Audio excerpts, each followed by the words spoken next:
देश में दलितों के उद्धारक के रूप में बाबा साहब की चर्चा होती है, लेकिन वही लोग जो डॉक्टर अंबेडकर को अपना उद्धारक बताते हैं, बाबूजी को भूल जाते हैं। जी हाँ, बाबूजी यानी बाबू जगजीवन राम। आज उन्हीं बाबूजी की पुण्यतिथि है और ये मौका है बाबूजी के बरक्स बाबा साहब को सामने रखते हुए कुछ तथ्य प्रस्तुत किया जाए, जिनके जरिए यह पता चलता है कि बाबा साहब अंदर से कितने खोखले थे और बाबूजी कितने मजबूत। आज डॉक्टर अंबेडकर नहीं है और नहीं हमारे बीच हैं जगजीवन राम, बाबू जगजीवन राम, लेकिन अंबेडकर की इमेज लार्जर देन लाइफ प्रस्तुत की जाती है, क्योंकि सबको अंबेडकर का नाम जपने में अपना कल्याण नजर आता है, जबकि खुद को दलित हितैषी बताने वाले लोग भी बाबूजी को भुला चुके हैं या फिर उनका नाम अपनी सुविधा के हिसाब से लेते हैं। बाबू जगजीवन राम का जन्म तब के शाहाबाद, जो कि अब भोजपुर जिला के रूप में जाना जाता है, के मुख्यालय आरा से सटे चंदवा गांव में 5 अप्रैल 1908 को हुआ था। उनका निधन 6 जुलाई 1986 को हुआ। ऐसा नहीं था कि बिहार के भोजपुर जिले के एक छोटे से गांव चंदवा से ताल्लुक रखने वाले जगजीवन राम को सामाजिक विषमताओं का सामना न करना पड़ा हो, लेकिन वे कभी प्रतिक्रियावादी नहीं थे। महात्मा गांधी से प्रभावित बाबू जगजीवन राम ने दलितों के बीच धर्मांतरण रोकने के लिए खूब काम किया। वे हिंदू समाज में रहकर ही सामाजिक विसंगतियों के खिलाफ काम करते रहे। उनका पूरा परिवार हिंदू धर्म में सुधार के लिए संकल्पित रहा। बाबू जगजीवन राम की पकड़ संस्कृत पर भी खूब थी। उनके इस प्रतिभा से मदन मोहन मालवीय भी प्रभावित थे। जगजीवन राम के पिता शोभीराम ब्रिटिश सेना में कार्यरत थे। सेना की नौकरी छोड़कर वे संत बन गए थे। वे हिंदू समाज के एक सुधारवादी पंथ शिव नारायणी के महंत भी बने। उन्होंने आध्यात्मवाद पर एक पुस्तक भी लिखी थी। कहा जाता है कि बाबू जगजीवन राम पढ़ने में काफी होनहार थे। उनकी शुरुआती पढ़ाई आरा के अग्रवाल विद्यालय में हुई थी। मैट्रिक परीक्षा में वे पहली श्रेणी में सफल रहे, लेकिन एक ऐसा वक्त आता है जब परिवार को बाबू जगजीवन राम की आगे पढ़ाई जारी रखने में कठिनाई होती है। तब एक ईसाई महिला उनके माँ के पास आती है और कहती है कि उनके बच्चे को विदेश ले जाकर पढ़ाई करा सकती है, लेकिन जगजीवन राम की माँ यह कहकर इस प्रस्ताव को ठुकरा देती हैं कि पढ़ाई के लिए लेकर जाकर उनके बच्चों का धर्म बदलवा दिया जाएगा। जब इस बात की खबर बाबू जगजीवन राम को लगती है, तो वे माँ के फैसले का समर्थन करते हुए कहते हैं, अच्छा कैलू है तू, हम ईसाई विश्वविद्यालय में कभी न पढ़ती। अगर काशी हिंदू विश्वविद्यालय में दोगुना फीस भी लागी तो हम देवे लागी तैयार बानी। वहां हमरा संतुष्टि मिली। एकरा बदला यदि ईसाई विद्यालय में पढ़ाई के खर्च का पूरा जिंदगी के खर्च भी मिले तब भी हमरा कबूल नहीं थे। तो ये बाबू जगजीवन राम के विचार थे। वैसे भी बाबू जगजीवन राम से जुड़े किस्सों का कोई अंत नहीं है, क्योंकि बाबूजी का लंबा सामाजिक राजनीतिक जीवन रहा है, लेकिन आज बाबूजी की पुण्यतिथि है, इसलिए कुछ बातों की चर्चा लाजमी है जो कि उनके और डॉक्टर अंबेडकर के संबंधों से जुड़े हुए हैं। यानी जिन बातों को लेकर डॉक्टर अंबेडकर और बाबूजी की राय अलग अलग होती है। एक तरफ जहां डॉक्टर अंबेडकर अंग्रेजी राज के जमाने में श्रम मंत्री थे, बावजूद इसके वे स्वाधीनता संघर्ष से बहुत दूर रहे। उनकी राय थी कि ब्रिटिश शासन भारत में कायम रहे और जब तक पूरी सामाजिक समता नहीं आ जाती तब तक अंग्रेजों को यहाँ से नहीं जाना चाहिए। इसके विपरीत बाबू जगजीवन राम अंग्रेजों के खिलाफ संघर्षरत थे, चाहते थे कि अंग्रेज तुरंत भारत छोड़े। तो जैसा कि मंगरुआ कह रहा था, एक तरफ डॉक्टर अंबेडकर ब्रिटिश राज में श्रम मंत्री रहे, यानी अंग्रेजों के शासन में डॉक्टर अंबेडकर को श्रम मंत्री बनाया गया था। वहीं बाबू जगजीवन राम को यह गौरव प्राप्त था कि नेहरू जी के मंत्रिमंडल में जगजीवन राम प्रथम राष्ट्रवादी श्रम मंत्री बने।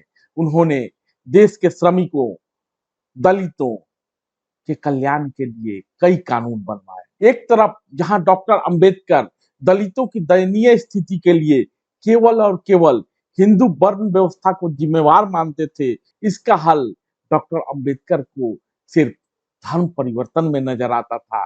वहीं बाबूजी का मानना था कि हाथ में अगर फोड़ा हुआ है तो उसके लिए हाथ को काट के फेंक देने की आवश्यकता नहीं है। बाबू जगजीवन राम अंबेडकर की सोच को हिंदू धर्म विरोधी मानते थे, क्योंकि बाबू जगजीवन राम और उनके परिवार का हिंदू धर्म में गहरी आस्था थी। बाबूजी बाबा साहेब के सोच पर सवाल खड़ा करते हुए कहते हैं कि कुछ दलित नेताओं ने अछूतों के लिए पृथक निर्वाचन मंडल की व्यवस्था की मांग की है। बहुत से लोगों का ऐसा मत है कि ऐसी दशा में राष्ट्र का स्वाधीनता आंदोलन कमजोर पड़ गया है। लेकिन बाबूजी कहते हैं कि ऐसा नहीं है, बल्कि इससे यानी ऐसे मांग से जनता के बीच उन नेताओं की पोल खुल गई है कि कौन मुश्किल घड़ी में देश के साथ है और कौन देश के खिलाफ, कौन स्वाधीनता के पक्ष में है और कौन नहीं। बाबू जगजीवन राम के बरक्स डॉक्टर अंबेडकर कितने हल्के थे, वो इस बात से भी साबित होता है कि एक बार डॉक्टर अंबेडकर बाबू जगजीवन राम के पास पहुंच जाते हैं, अनुरोध करते हैं कि कैबिनेट में जगह दिलाने के लिए महात्मा गांधी से पैरवी करें। हुआ यूं कि एक दिन बाबा साहब बाबूजी से मिलने आने वाले थे। किस पर्पस से मिलने आने वाले थे ये बाबूजी को पता था। नियत समय पर डॉक्टर अंबेडकर बाबूजी के पास आते हैं, दोनों साथ बैठते हैं। डॉक्टर अंबेडकर कहते हैं कि क्या मैं इस योग्य नहीं हूं कि मेरा नाम स्वतंत्र भारत के मंत्रिमंडल में हो। बाबूजी को डॉक्टर अंबेडकर के इसी सवाल का डर था, क्योंकि उन्हें सूचना थी कि डॉक्टर अंबेडकर मंत्रिमंडल में शामिल होना चाहते हैं, वे उनसे अपना नाम आगे करने को कह सकते। बाबूजी ने कहा, क्यों नहीं, आपके अंदर मंत्रिमंडल में रहने की योग्यता नहीं है तो किसके अंदर है। इसी बात का शायद डॉक्टर अंबेडकर को जैसे इंतजार रहा हो। डॉक्टर अंबेडकर ने कहा, तो फिर मेरे नाम की सिफारिश मिस्टर गांधी से कीजिए। बाबूजी के लिए यह करना कठिन था, लेकिन उस समय शिष्टाचारवश उन्होंने कहा, चलिए मैं आपकी बात का ध्यान रखूं। बाबूजी की व्यवस्था यह थी कि एक तरफ डॉक्टर अंबेडकर खुले मंचों से गांधी की आलोचना करते थे, गांधी को पाखंडी नेता बताते थे, दूसरी तरफ मंत्री बनने के लिए सिफारिश भी चाहते थे।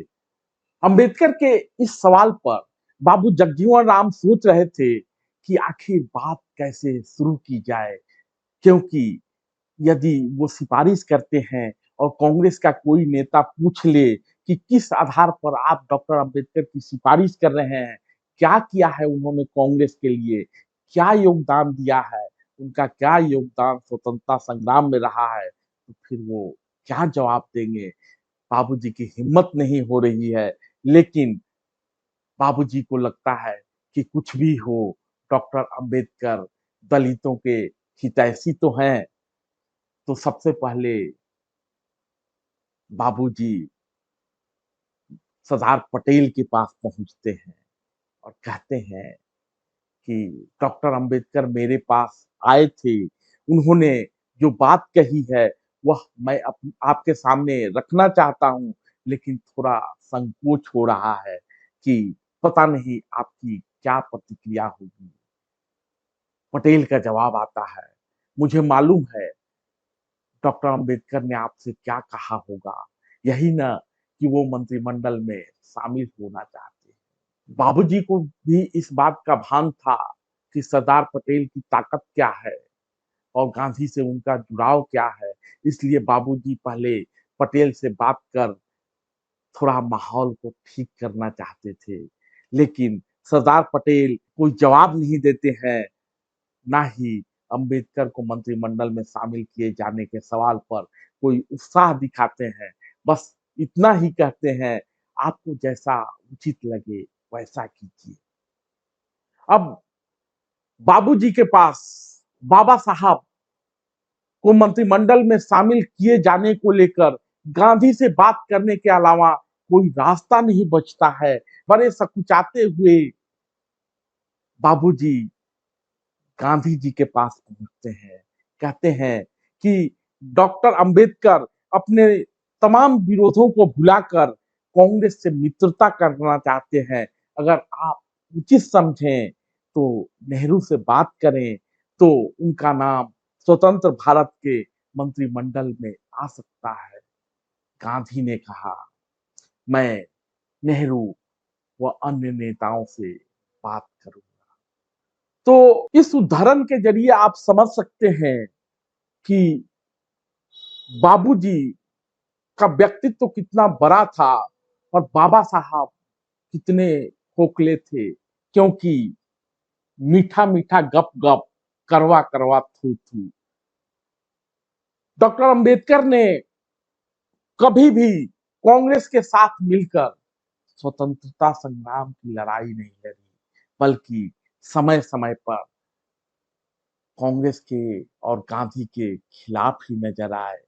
बावजूद इसके गांधी उनके प्रति बहुत सहिष्णु थे और इस देश ने अंबेडकर को वो दिया